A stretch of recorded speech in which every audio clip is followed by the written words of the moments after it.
Well, y'all, we finally sold Black Beauty number 1, y'all. Stay tuned.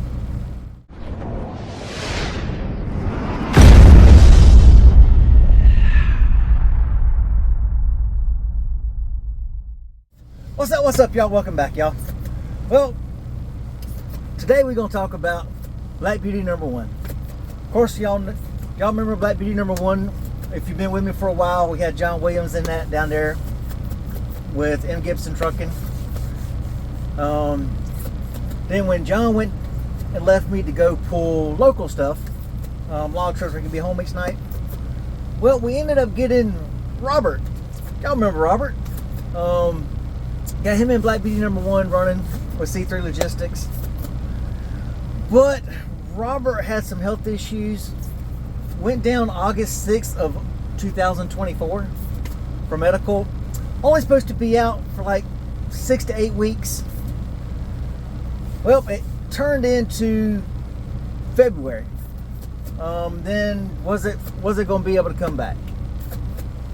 So so Black Beauty number 1, which is a 2016 Peterbilt 579. Let's put a picture right here showing what it looked like.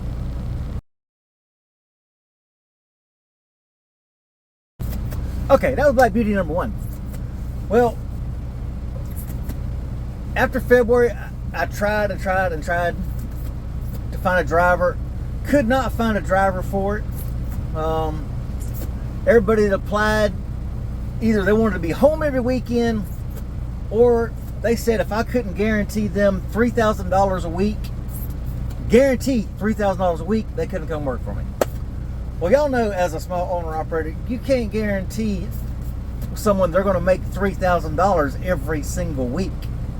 That's just not feasible. So I never could, and of course I tried selling it. For those who've been with me, y'all know I had a boatload of extras on that truck. I mean, between the freaking heavy duty freaking half fenders, stainless steel half fenders, between Dish Network satellite TV, Blu-ray player, freaking Sirius XM, Sony touchscreen stereo with Android Auto, Apple CarPlay, freaking tire pressure monitoring systems on the tires, plus the Halo tire inflators on the trucks, plus every light on the tire truck was changed out from amber to clear, plus all the extras. They were all, instead of just markers and blinkers everywhere, all down it. A lot of extras, drop visor, window chops, hood mirrors with lights, marker blinkers in the hood mirrors, a lot of extras. A fridge, which didn't come in the truck. Thermo King APU, which didn't come in it. So, I mean, there were a lot of extras on that truck that I left on it to try to sell. Couldn't get it. Ended up selling it. And this is what's bad. I only owed 14 more payments on that truck and it was paid for. So I basically sold it and cleared $1,600 after paying off the truck. Woo!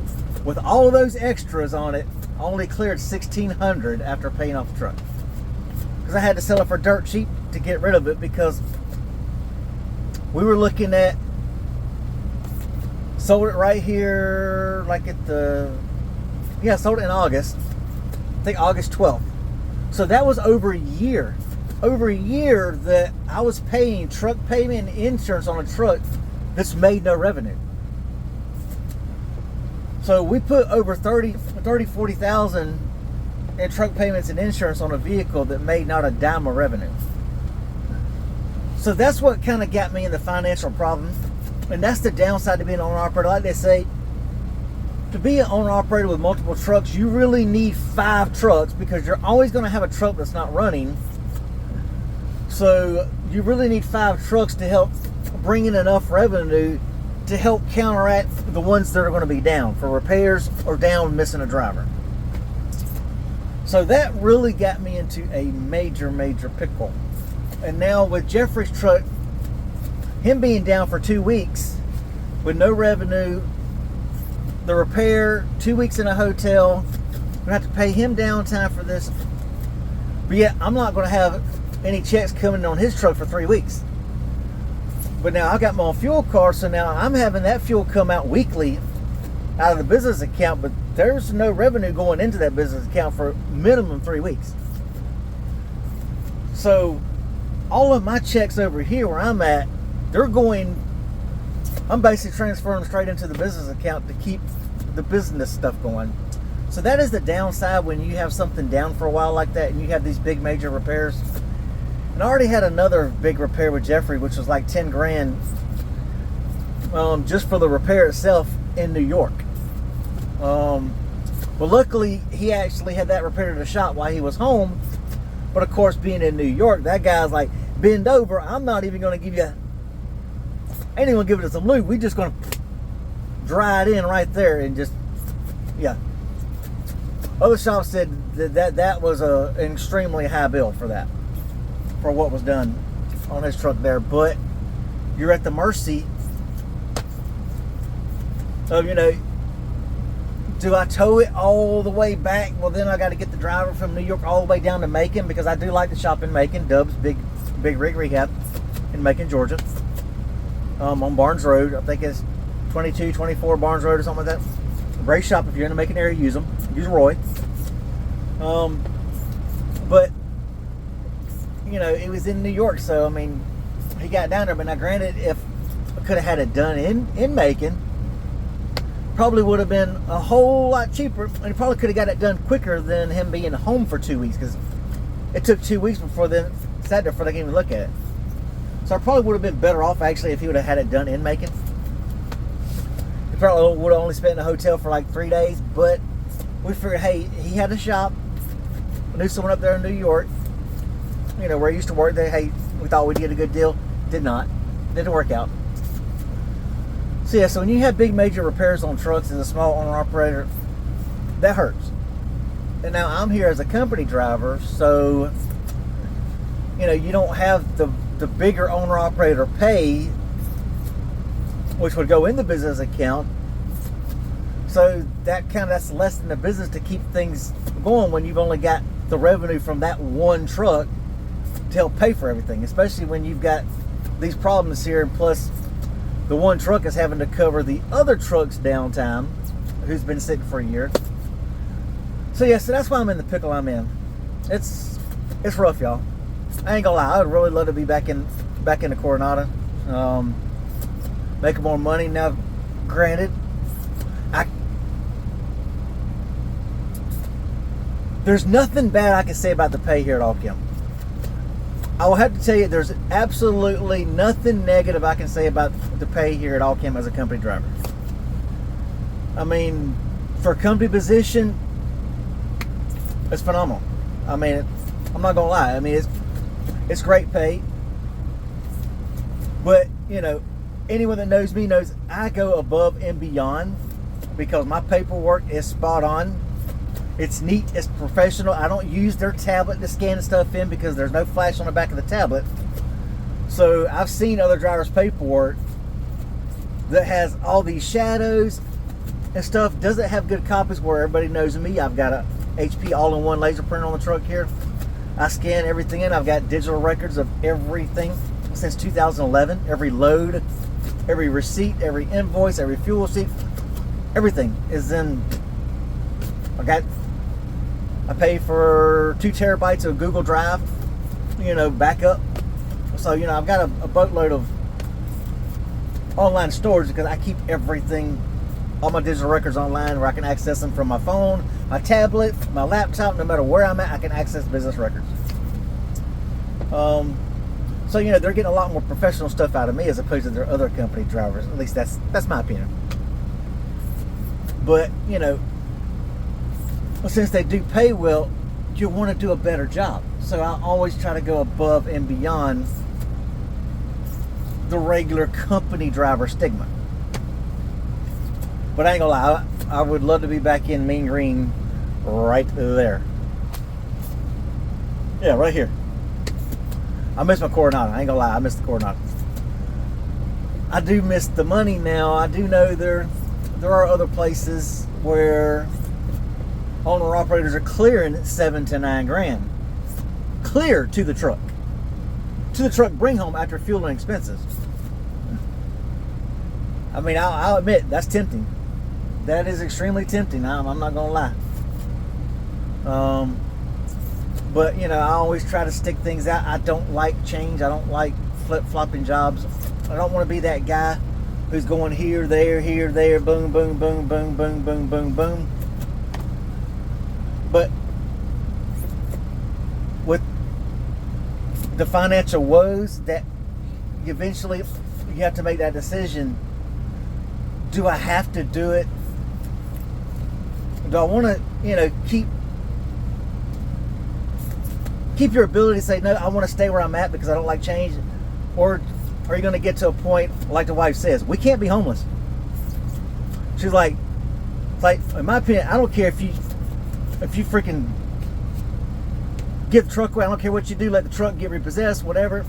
We can't be homeless. Our house has to come before the trucks. Miss Cat's getting to that point where she's made it very clear over many times. You're the husband, you're the provider, we can't be homeless.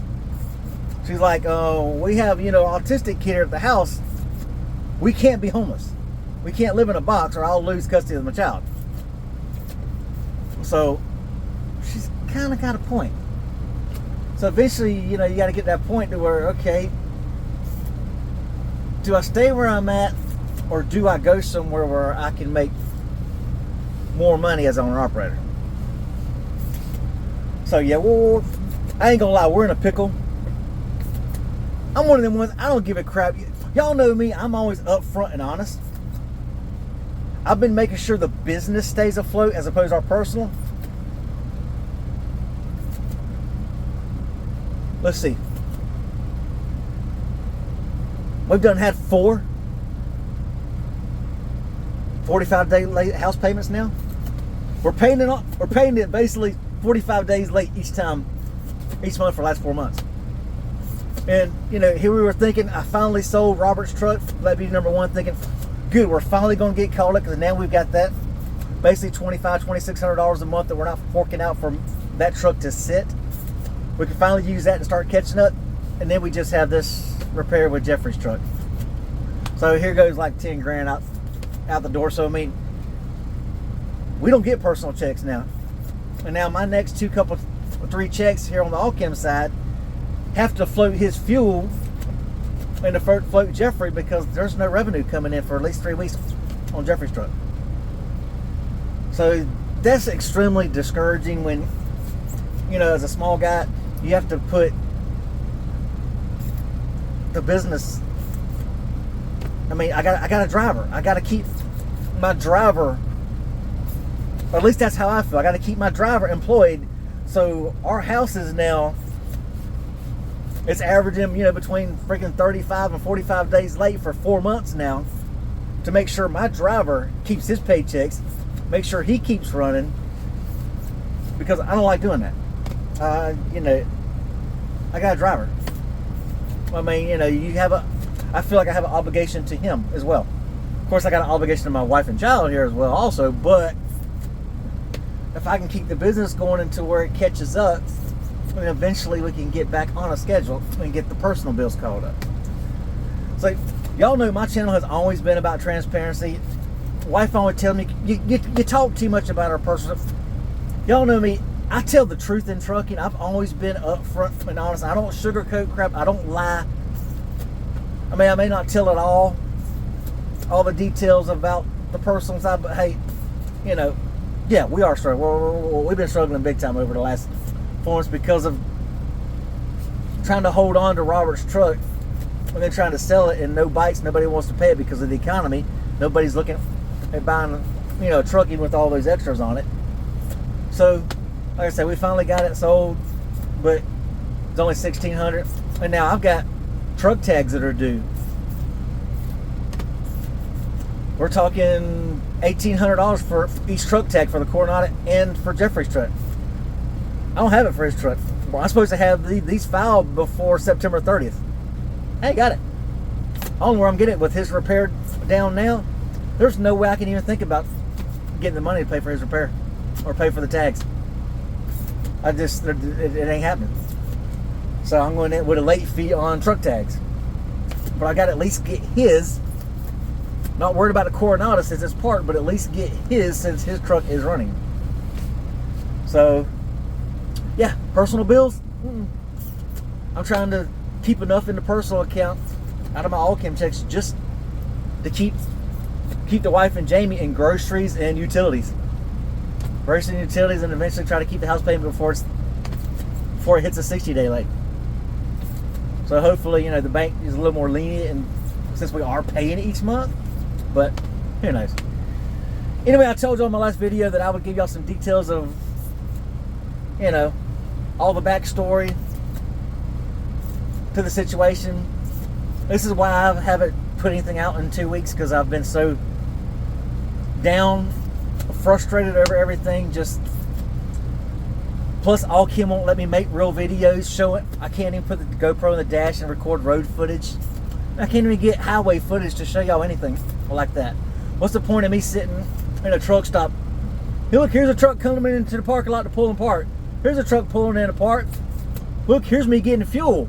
But there's nothing else. I can't film the road footage of the highway and the scenery of where I'm at, you know, with a stationary GoPro in the windshield. So I can't really put good videos out showing anything. I can't put any teaching videos teaching you how to unload anything or anything. So, you know, it's been extremely frustrating. I'll admit it's been really disappointing over here because of that aspect. Because at least where all the other places I've been at, the customers let me film. I filmed where I was allowed to film.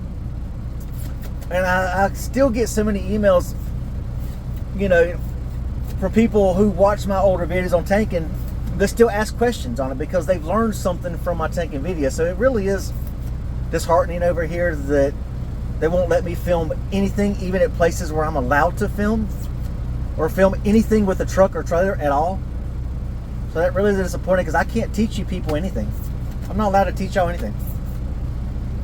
So that's why I haven't filmed anything. I haven't done anything for 2 weeks, and this is why, y'all, because it's been extremely depressing over all this. Between the money situation, the truck repairs, Robert's truck being sitting for over a year, trying to find a driver. So, but funny thing is, I got a message this past week here from a guy who was going to get in the truck back in like January. Hey, if you still got the truck available, I'm ready to come on board. I tried to get him on board then, because he'd be running out of Rogers Cartage in Brunswick, Georgia, where I was running the paper mill stuff, and he'd be fine because he'd be passing right by his house every day in both directions, because he run right through his town, going to where he loads at and where he delivers at, back and forth, running a round trip. He could have been home nightly, but he wanted to hold off, and now I've already sold the truck. If he could have got me a month ago, even 3 weeks ago, I could have put him in the truck down there at Rogers and making money off of it. But as they say, it happens. It happens. This is trucking. This is life of a truck owner. So anyway, y'all, this is my depressed state. Anyway, I hope everybody has y'all a good, safe, blessed week.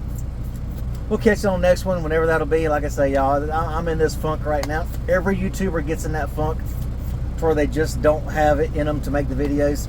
This is why I haven't been getting videos put out. It's just, it's a whole list of things building up and building up and building up to where, I ain't gonna lie, when I shut down, I just sit here, I put on HBO Max, Disney Plus, Netflix or something, fix me something to eat, watch a movie and go to bed, because I just don't have it in me. Just don't have it in me, y'all. Every YouTuber gets in that funk, and this is where I'm at now, y'all. So anyway, y'all have a good, safe, blessed week. We'll catch you on this one, y'all. Peace out. Even when you feel low, you can still go. Even when you feel slow, you can still go. Even when there's no hope, you can still go. I never answer to no, man, I still go.